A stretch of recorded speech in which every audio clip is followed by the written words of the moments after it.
yes. Okay, so let's dig into some credit today, guys. I've been getting a lot of inquiries about people, looking to buy a home, purchasing homes, and we've been, having some stumbling blocks when it comes to credit. This is something a lot of people deal with. So let's talk about it. We live in a credit crazy society.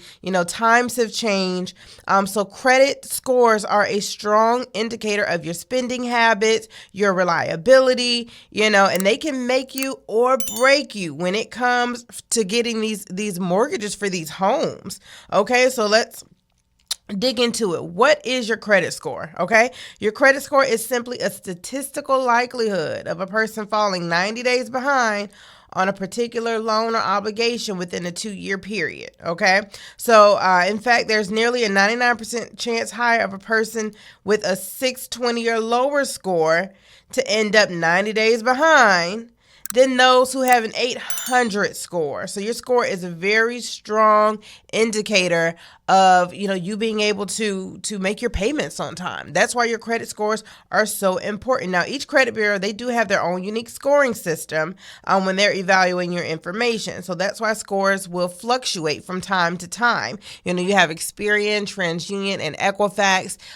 There's also the FICO score, but when you're going to apply for a mortgage, they're going to look at your Experian, TransUnion, and Equifax, and whatever that middle score is, that mid score, that's the one they're going to use. Now, I do warn people that looking at sites like Credit Karma, things of that nature, that those will not be the same scores that the lender uses. Credit Karma is not 100% accurate. What they're doing is they're pulling guesstimates. Okay, so they're estimating what they feel some of these other credit bureaus, what their scores are for you. They are simply estimates, and be quite honest, some of these sites can be way off. It can be good, it can be bad, it can be lower, it can be higher. Now they are good to use to, a quick glance at, your overall score, your credit report. Okay, I got this much in debt, pay that off. Oops, something late. To tell you quickly if something's late.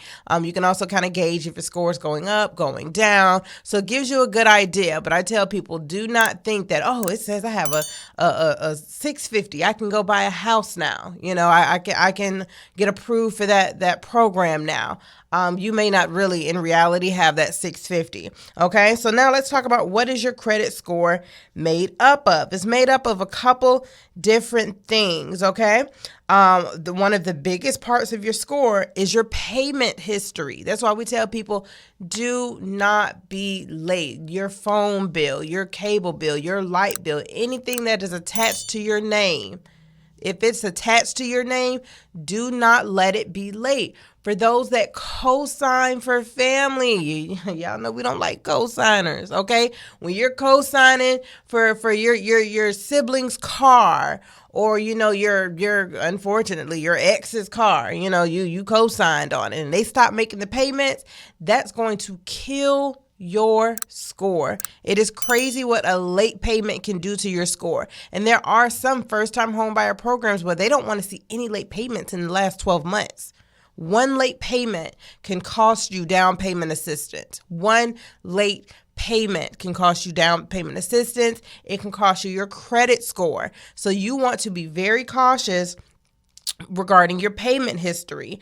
Another large chunk is the amounts owed, okay? Your utilization. So for example, if you have, a credit card that has a $5,000 limit, and you go and spend $1,000, that's 20% utilization.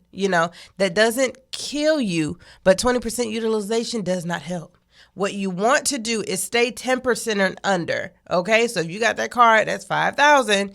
You don't want to spend over $500 on it, and you want to keep that card down as low as possible if you are responsible. Okay, keyword responsible. If you are responsible and they offer you an increase, take it. Okay, take it, because now if they give you $10,000 and you spend that $1,000, now it's only 10% utilization.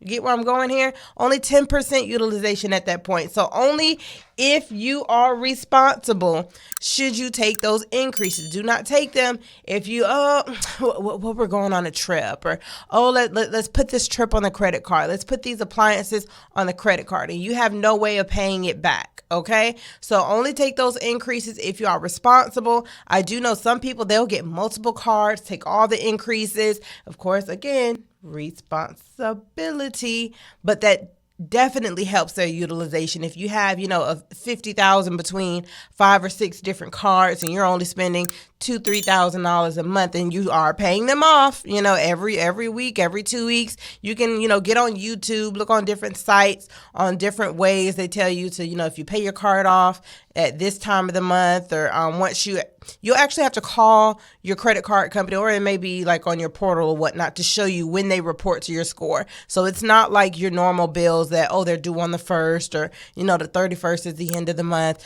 Sometimes credit cards, it could be middle of the month. It could be a random day of the month. So you want to see what day they report, and that's your end of cycle date that you want to know. So you want to have that card paid off or paid down by that specific date. It might be the 17th, just some random date.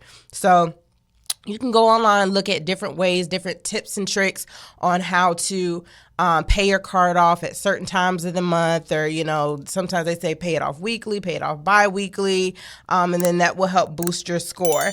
Another large percentage of your credit score is the length of credit history. So that's why we often tell people that, as you're working on your credit and you're paying things down, I'm going to go pay my Kohl's card off, or my Victoria's Secret card off. Yes, pay it off, but do not close it. Do not close that card. Even if you have to just use it at the gas station, use it to buy a pack of bubble gum.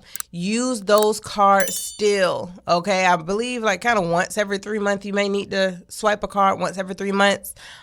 Use those cards. Keep them open, because that helps your history, especially those longest cards. That significantly helps your history. They want to see how long have you been, quote unquote, responsible. They don't want you to have opened a card last month or 2 months ago, because that's not a good enough time. Would you trust someone after 2 months? No. But if you have a 10-year history that, this is 10 years, they've been good, blah, blah, blah, that significantly helps your credit score. Another part is new credit, and then also the types of credits used. You have different trade lines or different cards. Again, you have cars. Sometimes utilities may, affect your credit in certain ways. So that's kind of the gist of your credit score. Those are the things that make up the most important factors of it. So now let's talk about myths, okay?